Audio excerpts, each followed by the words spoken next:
Hi everyone, welcome back to Skills Exceed. In this quick video, I will show you how to calculate percentages in Excel step by step. First, let's understand what percentage means. Percentage is just a part of something compared to the whole. Multiply by 100. For example, if you have got 45 marks out of 50, that's a percentage.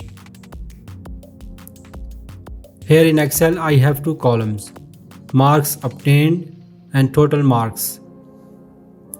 To calculate percentage, click on the empty cell where you want the result. Type the equal sign and then marks obtained divided by total marks. Now press enter. You will get a decimal number like 0.9. To make it percentage, go to Home tab and click Percentage button. It will change 0.9 to 90%. If you have more rows, just drag the formula to calculate percentages for all rows.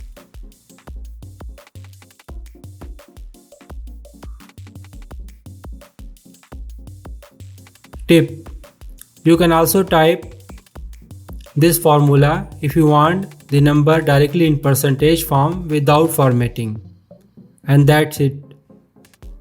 That's how you calculate percentages in Excel. If this was helpful, hit like, subscribe, and I'll see you in the next Excel tip.